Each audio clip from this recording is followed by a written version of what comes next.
everything will send my way. All right. Justin, welcome to the pod. Thanks, Wyatt. Absolutely. We actually were introduced over a business development, I guess maybe recruitment call from your end. You're looking for recruiters for your platform, and I am looking into that, and there are a few positions that I think I can refer to a recruiter in my network, so definitely looking forward to working together more in the future, but I thought it could be an opportunity to talk more about company building from someone who's kind of just getting started, starting to build. I've talked to a lot of people who are much further in their journey, and so I think it would be really valuable to the audience, my audience at least, for just to hear the story of someone who's kind of getting started and how you do that. So thank you so much for coming on, and excited to hear more about SeekLab. How did you get this idea? Yeah, so maybe just to clarify, I might be young, but this isn't the first company I've started actually. I started a company in college with some friends, ended up getting acquired by Kohler, pretty large transaction in the restroom hardware space. And so, this isn't my first rodeo, I guess, but just to kind of clarify around SeekLab, so we're a recruiter marketplace specifically for a lot of critical on-site talent. And so basically we came up with the idea because we recognized, hey, there's a need and a shortage in a lot of critical industries like healthcare, manufacturing, defense, and the people are relatively difficult to find. They're not active on LinkedIn or as active. And so they have to be, for lack of a better phrase, kind of hunted. And so what we built was, this marketplace where people could fill roles on contingency and get paid for doing so. What was that first company you started? So the first company was alongside some friends at BU called Cleana. It was previously called Clean Seat, and essentially we made toilet seats. And how did you get started with that? So basically my freshman year, I ran into this crazy kid named Kevin Tang, and he was building this company. And I kept hearing him behind me. We were like in line for something, I think at our like Starbucks on campus. And I kept hearing him like yelling at someone on the phone over like a toilet seat. And I was like, what are you doing? And one thing kind of led to the next. And for a majority of my college career, I kind of spent a lot of time helping him on business development efforts, going out, finding investors, finding companies that we can bring these seats into. And I can go into like what they did and how they worked, but that might be a tangent. But yeah. That's what podcasting is for. All good. Tangents are okay. You don't need to get into detail, but that's funny. I had a friend in college doing something similar with pet doors. He found a way to sell pet doors, like literally just the little thing you go through as a pet. Yeah. I mean, sometimes I think like the guy who made Silly Bands is like a decamillionaire right now. So might even be a centie. So yeah, it's you can make some money in just making physical things. Yeah, no kidding. So did you always know that you wanted to be into the entrepreneurial arena as opposed to a employee? I'm not sure. I mean, I don't like doing this. There's a lot of really cool companies out there, and every time I see something, I'm like, it'd be sometimes interesting to kind of learn from others and see what they're doing. And so I'm just doing this right now because I enjoy it. I think we have like a good vision for what we want to build, and we want to see that through. But yeah, I don't know.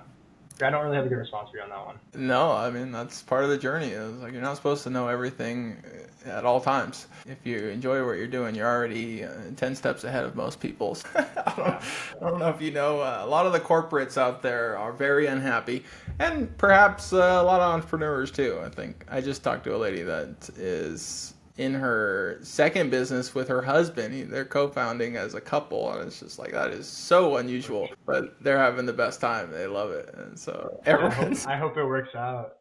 Yeah, they're killing it. They're like expanding internationally now. They're doing a point of sale system with restaurants and now moving to e-commerce, and you'll see the pod come out.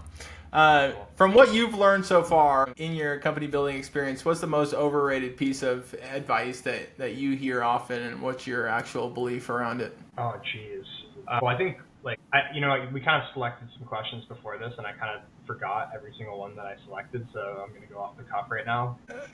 I think one of the things that I've noticed is like a lot of the advice, probably 80 to 90% of it is pretty much garbage. And the reason why I think that is there's no like real blueprint for doing things.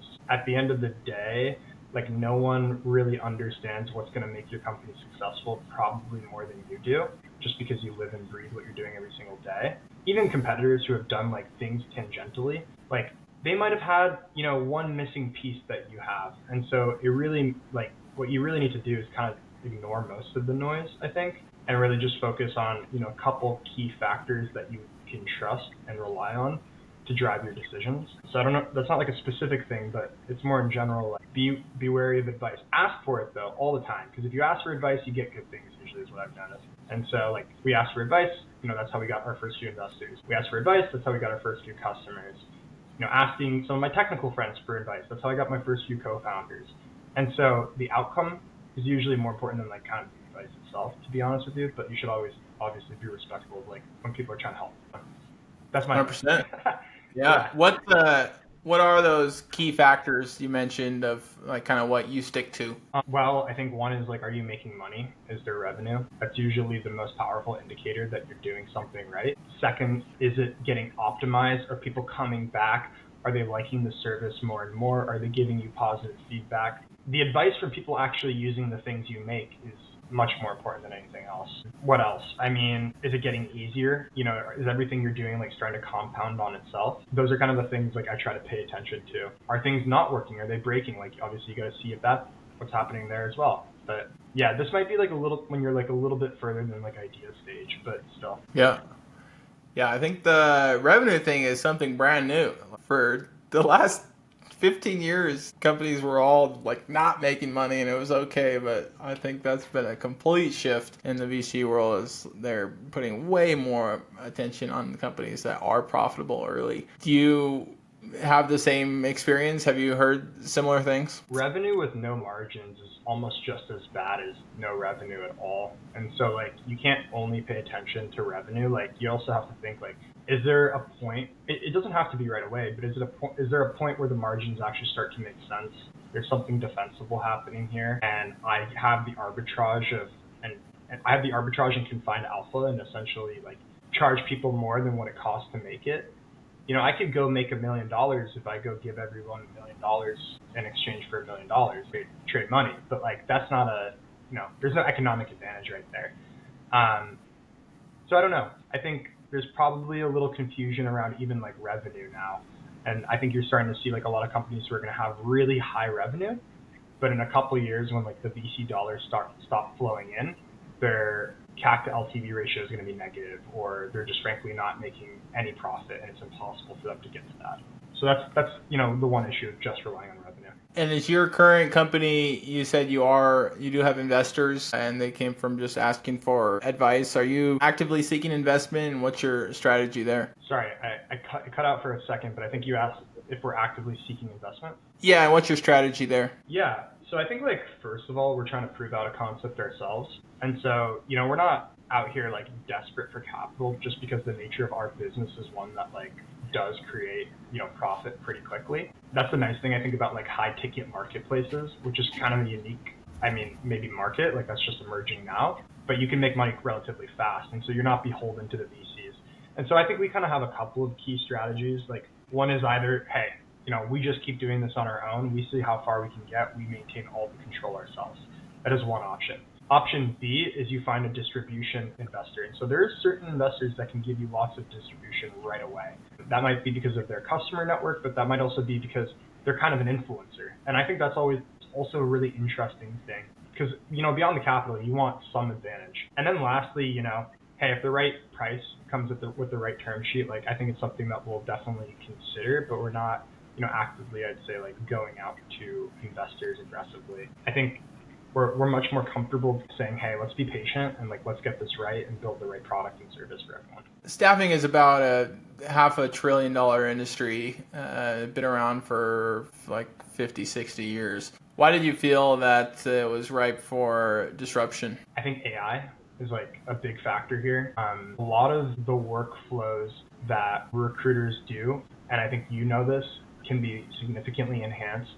I'll say you guys, because I haven't been doing this for that long. You guys used to go through resumes one by one and rank them. Like, I can't even imagine like doing that. That's insane. Or job boards didn't even have like a recommended setting because, the machine learning algorithms were kind of not that great. now they're starting to get much better where you can break down candidates much more quickly. I think in terms of outreach and matching, that's a whole nother whole nother game now. You're starting to see a lot of startups really trying to innovate on that. And I think we do as well. One thing we're starting to work on is taking like your existing ATS and matching it to our jobs that exist on the network.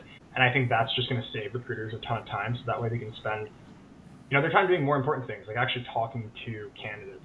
And so I think it's just an exciting time to enter into big industries that are going to be fundamentally changed by AI, because the large incumbents are probably going to be a little too slow to do it. And so there's probably a lot of opportunity, and a lot of people are going to make a lot of money. Yeah, I definitely agree. I think there's tremendous opportunity for AI to make the recruiter job quite a bit easier. I think there are going to be gaps. I think a lot of people are not going to, well, it could go both ways. There's a lot of hires that happen through referral, and those aren't ever going to be affected by AI really. And those are going to be the people that are able to convince someone that they can do the job even though they're not a fit. Like they would never, on paper at least, a lot of people can do a lot of things, but on one resume they might not be at all aligned, at least in an AI's point of view. And so maybe you could edit your AI prompt to be like, give a little bit of grace and think about, industry relevant tasks, even if they're in a different industry. And you could change the prompt quite a bit. But the recommended settings definitely would need to be kind of edited and malleable, because Amazon got in trouble in like 2018 for their ML program, and it's just like didn't select any women, and like that's an 8-year-old story. But but people have biases too. Like there's just a crazy amount of ageism in the tech industry where like no one will look at a resume of someone over 35. Like they just won't even consider it, and it's not talked about, and people try to act like it's not a thing, and it's just so much a thing. So there's really, you can blame any ism on an AI and it's a big story, but if it's happening by people, it's not as much of a story. But in terms of, true in so many industries, by the way, like so many industries just want to hire like young kids, I guess. I don't know how to describe it. Like, and it's maybe people like between your and my age is kind of like the sweet spot. Yeah, I don't know what's up with that. I mean, it's a standard of living thing. People that are younger aren't asking for as much money, and people that are older need more money because they have a certain standard of living, and kids have less obligations. Like you're not allowed to ask if a lady has kids, but that's something that people are always considering. And so there's all these laws about hiring, but I've literally, mostly ignored and blatantly broken as well. I've literally been on a call where a founder of a company said nobody over 32. It's just like, whoa, you can't say that on camera, dude. It's just like, take that off. Company building wise, what do you feel like is a trait that you look for in every new hire, or is that any different from what you're looking for in your co-founders as well? I mean, I think it depends, right? Like for us, like at this stage, every hire really is someone who needs to have like high agency. And that's like the biggest thing I think I look for, because, I don't want it to just be my ideas all the time, frankly. Like I think it needs to be like a combination of other folks that are really smart and like can think through problems and have their ideas involved as well, because I might be wrong. And so I can't, like when you get to a larger organization, like we hire for a lot of big companies, right? And like, frankly, they're looking for, someone who can come in and like do like a very specific set of instructions. Let's say it's like physical therapy, for example. Like you don't need to be very creative in physical therapy. You just need to like show up and get the job done. But like it's so different for us, obviously, at this stage. Yeah, building a company is much different than doing a solidified job. What are some one-off unique challenges that you've come across in the last few months of something that you just did not expect? I mean, I think you could look at it as a challenge or not a challenge. It really depends on your perspective. But like, there's been a ton of funding in the recruiting space and for tech companies building here. And so, you could have the perspective of being like, oh man, like everyone else but me, right, is getting picked. But at the same time, it kind of goes to show that like you're working in the right space on the right ideas if all of your peers are doing quite well. And so I think that's something that's kind of unexpected, because when I started this like a year and a half ago, like 2 years ago, like I didn't really like think like about I didn't think like, hey, you're going to see, companies raising tens of millions of dollars or be valued at billions of dollars, but maybe the ones like in the data labeling space I'm talking about specifically. But I think that's really surprising. And so I think we've been really invigorated by it. It's kind of been like the proof that like, hey, this idea we've been working on and talking to everybody about, and we've maybe gotten a little bit annoyed by us because of it. Like, there's something here, and there's no reason we can't be successful if other folks are.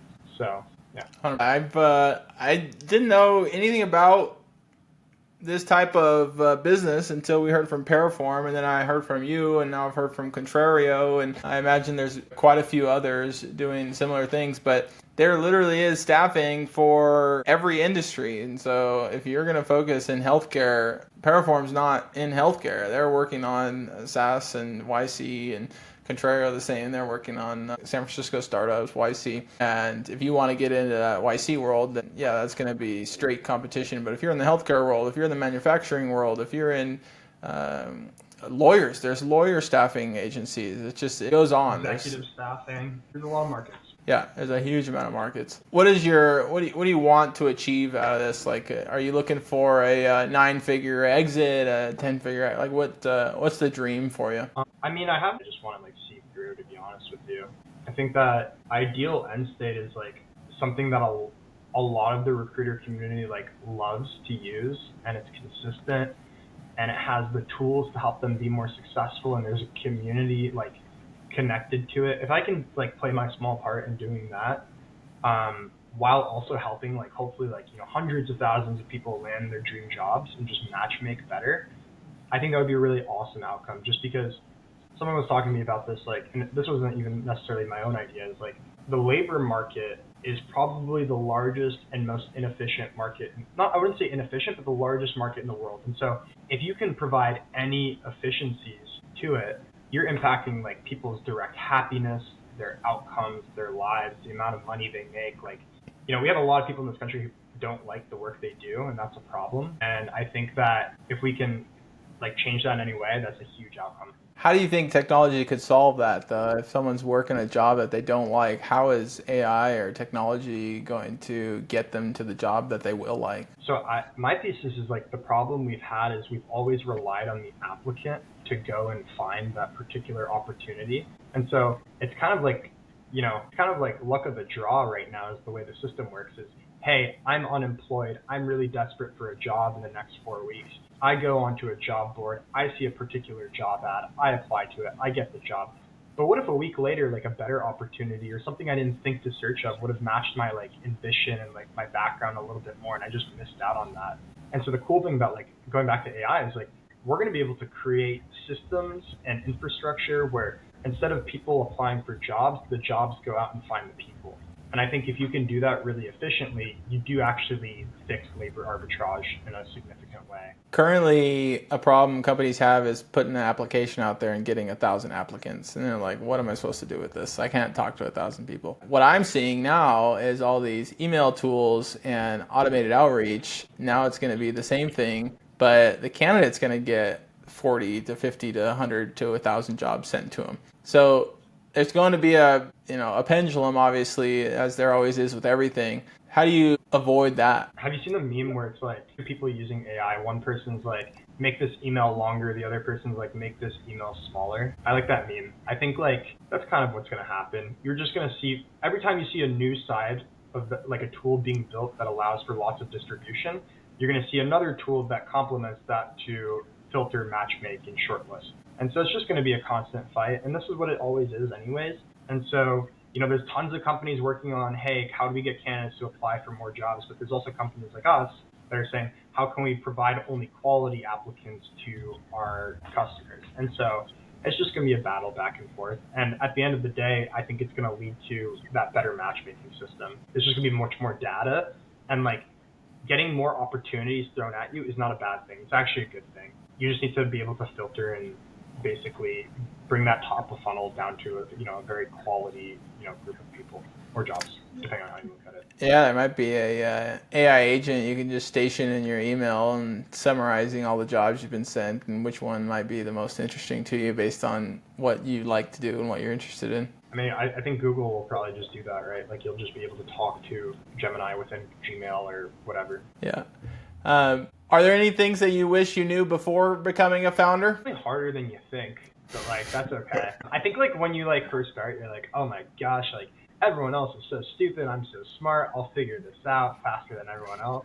And then you just realize like grass is always greener, and like everything is hard no matter what you choose to do. Just got to commit to one thing. If you're seeing results, double down. It will all work out.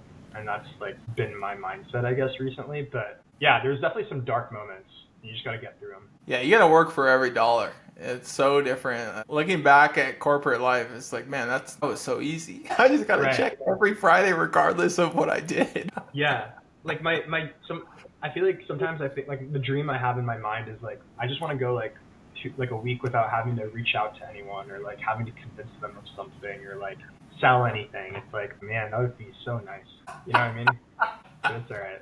Yeah, selling is stressful. It's hard. There's nothing easy about selling. And that's why they're the most compensated, well-compensated people at most companies. It's just, it's really hard to do. How did you meet your co-founder? What made you two a strong fit? So I have two co-founders. I met them both on spring break in Puerto Rico when I was in college in my junior year. We all went to BU, and we actually all went with different friend groups. So yeah, we met in spring break. We didn't talk about anything related to startups like for a year probably after. And then basically I had an entrepreneurship class with one of these kids. His name's Luke. He was my co-founder. And I was telling him I was thinking about like this idea, and we were working on something completely different. It was a mobile app at the time. And then I like told him more, and he got more interested, and then he just started working with me. And that's kind of how things started. And then our other co-founder, who's graduating BU, was looking for something interesting to work on, and we told him, hey, we're working on this, and he's also a CS major, and it just made sense. And you guys are all able to keep the lights on even in the earliest days somehow, or from that last exit, you got yourself a little bit of a cushion? So we raised $100,000, probably. So we started on the mobile app like the beginning of 2023. So now we're in 2025, right? So we worked on that for a majority of 2023, probably until June. Raised about $100,000, and that got us to, stay alive. And then when we pivoted to SeekLab, we instantly started making money. So that bank account was able to kind of sit there as like a war chest, and like, that gave us that cushion that we needed to really get started. I do think like reflecting back on that, it was like the perfect kind of lucky situation. I think it's really hard to start with actually $0 in your bank account. You kind of do need like $100K, frankly, to start any business, I think. And it can be done with less, of course, but you don't want to make desperate decisions and like for short-term gain if you don't need to. And so that's the nice thing about just like starting with a little bit. But we didn't misspend it. We misspent like half of it in the very beginning. And so that's a learning curve as well. On what? Just like stupid like marketing stuff that didn't work. We were working on a mobile app. We were trying to like run like Facebook and Google ads, and like, this is gonna work. And we're like, wait, like we have negative conversions. Like what are we doing right now? So live and you learn. Marketing is a money sink, no doubt. You have to be really on target with that if you are going to spend money on it, because it can go into absolutely nowhere. It's one of those. I mean, you can do that with tools too, maybe even cloud spend too, but you got to be careful. Yeah, you got to keep an eye on it, because all of it's designed to kind of lure you in and rope you in. Like I'll notice like our OpenAI API costs, and like this is fine, it's going to go up forever. But it was like free at first, and it didn't really cost anything, and now it's costing a lot. And it's like you gotta be careful. What is it? What is the main cost on the OpenAI API? What's running? So we have like I think the interesting thing about AI is like, and this is where I disagree with a lot of people, is like they think there's gonna be like a one-shot like AGI like super intelligence that's just gonna like go across all of your tools and do everything, which might be kind of accurate. But I think what's more accurate is like platforms are just going to become stronger because there's going to be lots of little features that connect different parts of it workflows together. And so that's kind of what we have, right? Like we have like matchmaking, we have like shortlisting, we have candidate rankings. So, a lot of those things kind of add up over time if people are submitting candidates over and over. Also, even like when we do like outreach for sales, like we're, enriching using those APIs. And that's, another thing that costs money. What's your strategy for ranking? Do you rank a candidate against the number one person, and then you rank them against the number 10, and then are you ranking them against everybody? So we have a couple of different ways. We've been experimenting with this. There's like the standard. Hey, let's just compare everyone from what we gather about them to the job description and say, what are they on a 10 out of 10 scale? And basically, that's it. There's another method that we've been trying a little bit more recently, which is you put everyone on a normal distribution curve. And so essentially what you say is, okay, the average person's going to be, let's say, a 7. And then everything out is going to be, evenly distributed. And so that's another method we're testing. But, you have to be careful with that, because if you end up getting 3 people and they're all kind of bad, then you might accidentally say someone's an 8 or a 9. And that's a problem. And so, there's pros and cons to both methods. And really, I don't think people are looking at it saying, okay, this person's a 9, this person's a 2, whatever. They're looking at it and saying, okay, this person on paper is a little bit better than this person, apparently. And so I'm just going to take a quick look. It's also really good for filtering out the 4s and the 3s and all of that, because it's clearly they're probably not a fit for the job if there's nothing that's matching at all. And so you just don't want to, spend as much time on those jobs. But you're running every single resume through the AI every time. Well, we're not just necessarily running resumes. We're running their information. So hey, are they by the location even, right? Because some of these are a lot of on-site roles. And so a client doesn't want to see, hey, this person lives, 5,000 miles away. So there's a lot of different variables beyond the resume that is nice that we collect because people submit their information. We also just created a direct apply feature and a referral link. And so we used to have it where the recruiters would, and it still kind of works this way, where recruiters type in the information, then candidates accept it. We're also now accompanying that with a way for candidates to direct apply and type in their own information, or recruiters to just send them a link and then they can type in their own information. But you get what you ask for. And so we have screening questions, we have other things that all get kind of fed into this model. Do you have a roadmap for hiring any recruiters internally? I don't think so. I think one of the things we do want to do is definitely reward the top performers, that preferred recruiter status or whatever you want to call it, meaning more access to more roles, less competition, let's say, on particular jobs. I think that's maybe better margins and bigger fees. I think that's a better way of structuring it.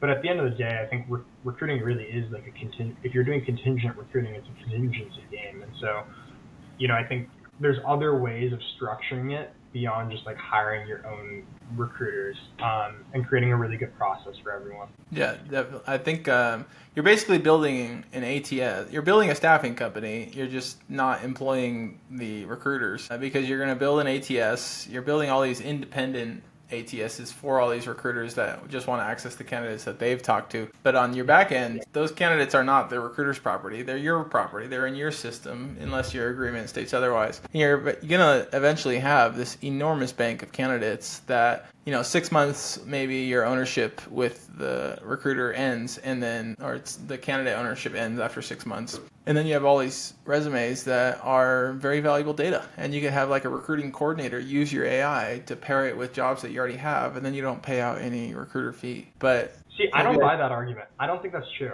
I know that's what every recruiter that thinks these marketplaces are doing and where they're headed. And I'll give a couple of examples of why I don't think that's true. One is, if that were true, do you not think LinkedIn would already kind of be doing that, or the Indeeds or all the other large ATSs in the world? I can guarantee you that Paraform's ATS and our ATS does not compare to even the larger staffing companies' ATSs. They have so many folks that they could do this with. The second thing is, people usually aren't convinced by just AI alone. You can email them using, whatever, but at the end of the day, they want to talk to a human. And third, you need to update that data over time. And so just because you submitted it to me 2 years ago, that person could be, I don't know, they could be on the other side of the world taking kite surfing lessons. I have no idea. You really need a human who's going to go and check in on them and see where they're up to, what they're up to.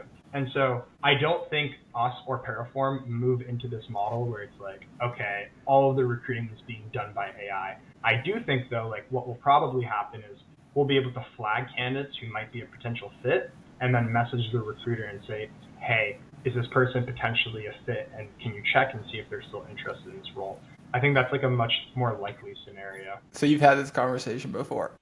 I've just heard it a lot. I've heard it a lot from a lot of recruiters where you see it in the comments of a lot of these marketplaces where people are worried about that being a potential aspect or outcome. And I just think there's like too many like headwinds against that happening. And like people and recruiting people is it's a people business. It's a complicated business because there's so many variables at play. And like I see like a squirrel going across behind me. But yeah, there's just a lot going on.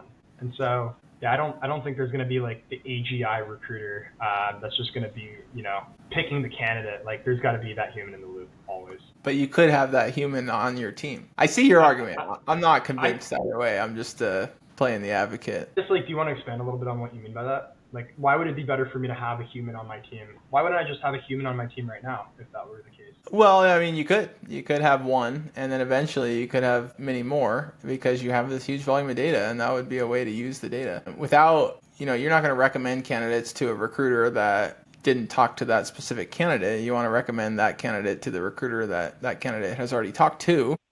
Exactly.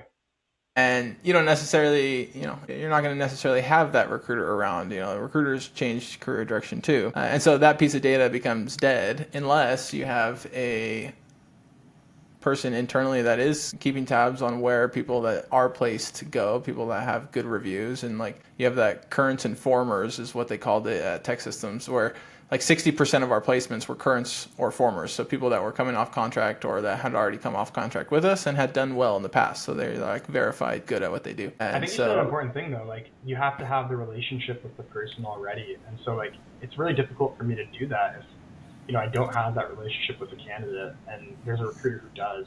I don't know. That's definitely the best case scenario. I think most placements are not recruiters that knew this candidate for a long time. Most placements are active sourcing. You're talking to the person for the first time. And so it wouldn't make a difference for all those first time.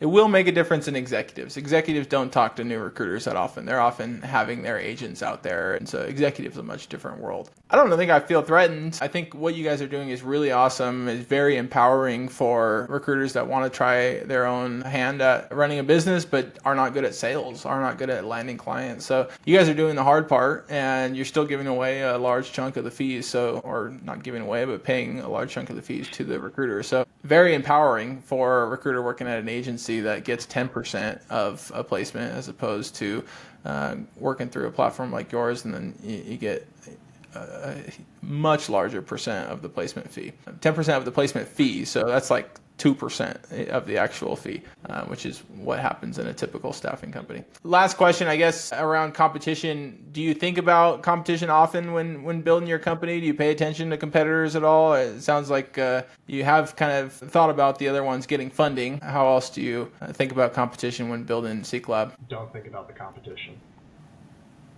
That's it. Not at all. Not at all. I like it. Focus on your goal and keep your eye on the prize. Keep your eye on the prize.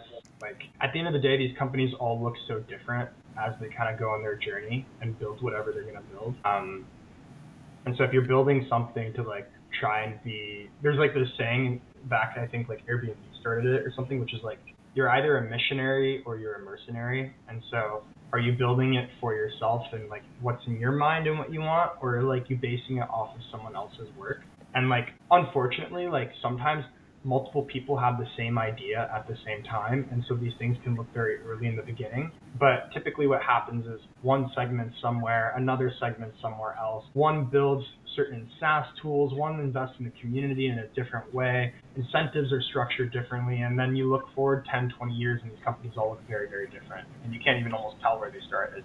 And so that's why there's really not a point in worrying about it too much. It's also a little bit out of your control. Awesome. This podcast is called Peaking. Mainly because, well, 3 different reasons I think I may have mentioned, but I live near the mountains. Also, reaching pinnacles in your career. I'm talking to founders, people building things and climbing the peaks, and then just having a great time. What do you do to reach those peaks in your personal life outside of work, or is it all through your work? I'm trying not to become that person that has no hobbies. I play guitar, I rock climb, I like playing pool, I love chicken wings and beer. And so, I have my hobbies and my things that like bring me to my happy place. I will say sometimes like you gotta like really make an effort because it's easy to kind of just like sit behind your computer all day, every day and not like force yourself to go to the gym or work out and stuff like that, but it's really important for you. Started swimming recently. Swimming's really fun. Was never a good swimmer, trying to become a better one. And yeah. What's your current 100 time average? I'm not even at the point where I'm measuring time. I'm basically trying to see how long can I go without like stopping or taking a break. And so like, How far have you gotten so far? I've gotten like one mile, which I think is like, I think about like, it's like 1,500 meters, maybe a little bit more. I don't know. I might be wrong. Yeah, People are gonna call me out. most American pools are in yards, so it'd be 1760, which is yards. Sorry. that's a good amount. That's very impressive. You're ready for a half Ironman. Sign up. No, I don't think I am. I want to do a triathlon, but dude, triathlons are like 2-mile swims, like proper triathlons. I think an Olympic is 2.1. No, Olympics only 1,500. Oh, are you a triathlon guy? Well, kind of. I've done a half Ironman, and then I did a full Ironman, but I crashed on my bike and got collarbone reconstruction surgery, and so now I'm signed up for September 20th in Maryland, and I'm gonna try again. That's insane. Dude, I was talking to someone a couple of weeks ago who did an Ironman, and he was telling me how he lost all of his toenails, and I was like, dude, it is my goal eventually, but I don't know. I'm a little worried. Everyone I keep talking to almost dies or gets hurt, and I'm like kind of freaking out. So The run that's the toenail thing. That's the run. Like running a marathon is just hard without the bike and without the swim. So if you don't have the right shoes and you're not trained appropriately, like you're gonna be in a world of hurt. But that's for another conversation. Ironman, insane. Say again? It breaks my mind. The Ironman. I don't understand how it's even possible. It's pretty crazy. I mean, it takes your whole life. Like I've been building this business and training for Ironman and very little else. That's kind of what I do. I exercise, I eat, I sleep, and I work. And it's very hard to fit in social stuff. Like if I want to fit in social stuff, it needs to fit in with the exercise or with the eating. So I'll eat with friends and I'll train with friends. But if they want to do something that doesn't fit, my current plan, I can't hang out with people. Right. That's like another thing that's also really important. No one has any friends. Like, I think people need to definitely try and fight the loneliness epidemic a little bit. And, it's hard. You got to put it out there. You got to invite people over. I'm a big invite people over guy, and then you start to get invites back, and you got to.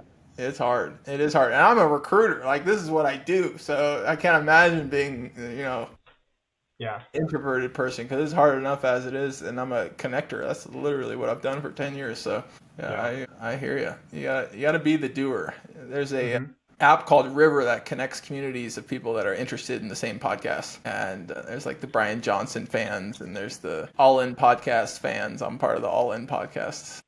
Oh yeah. Fan group in Denver. I've actually spoken to the founder of that company. I forgot her name. I'm trying to remember. What is her name? Allie? I forget, which is kind of bad. It was a long time ago. Ray. Her name's Ray. Yeah, Ray. Rachel Lambert. Shout out Ray with GetRiver.com. Shout out Ray. Let's go. River is cool. I like it. They do in-person events, right?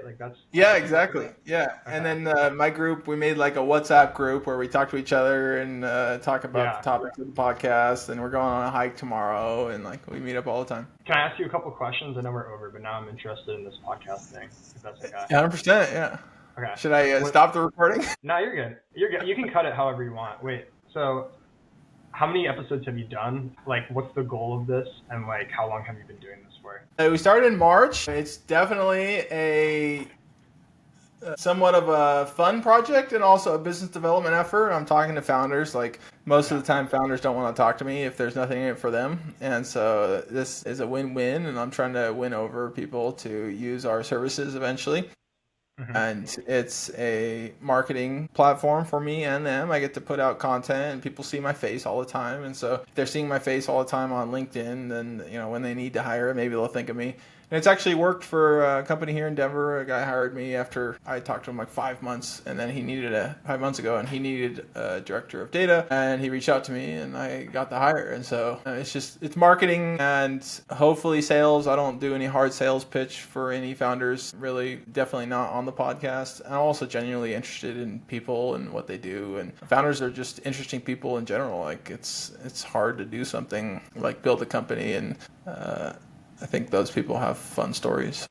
Yeah. It's a win-win either way, whether or not I get business from every person is not, the goal, but I think eventually I'll get a few people here and there, and that builds a company. I think you just do it for a really long time and make it better every single time, and eventually that's how you create these big media kind of incumbent things. But that's pretty cool. I remember I tried once in college. I was interviewing like startups around Boston. That was like the first thing I ever did, was just like going to a bunch of startups in Boston and interviewing them. We called it Hey Founded. And I think there's still some episodes up. I'm going to plug that. But, you know, Oh, yeah.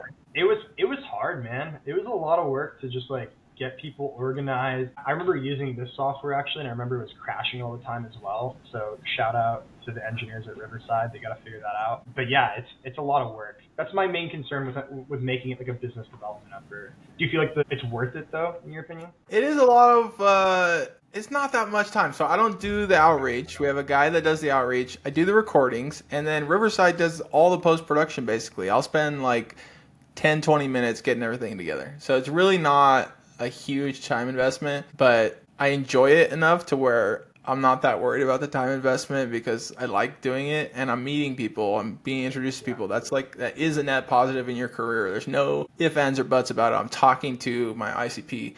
So whether or not I'm closing, a huge amount of them is, up for debate on whether or not it's worth it. But I like it. So I'm the decision maker in what I do with my time in this business. It's definitely worth it for me, just because sourcing and recruiting it's difficult. You're not talking to people that often. You have to book those calls, and when you're trying to find a needle in a haystack, you're not talking to that many people. And so it's for my sanity too. Yeah, I think it's interesting because I mean, you asked me after the call, you're like, hey, do you want to do this? And I was like, sure, why not? And like now now you and I are just like, that much closer, and like I know you now, which is cool. Yeah. And like that would have just not happened, I guess, without this. So yeah. You're never going to get an hour conversation with the business owner in almost every situation without something in it for them. And if you're just coming at it as like, I'm a staffing guy, I'm a recruiter, like, great, I've been approached by 19 recruiters in the last week. I'm not interested in talking to you for an hour and learning about you. And this gives them something in it for them. It's like marketing and a little bit of notoriety. It's like, oh, you were on a podcast. Even if it's a small podcast, it's still, a podcast. Like other people that have never been on one, it's like, wow, he was a guest on a podcast. Right. Yeah. And it's content on LinkedIn. Like, LinkedIn content is good for business. It's incredibly infuriating to a lot of people, and they hate it, and it's cringe, but whatever. It's marketing. You get over it. Yeah. Get over it. Like, you're not supposed to like it. That's the point. Yeah, get off the feed. Stephen A. Smith? Yeah. I've seen. He's famous for the stay off the weed, and so I changed the W to an F, and it was stay off the feed is the biggest waste of time you can possibly do in your day-to-day. It's like, get off LinkedIn. It's a huge distraction.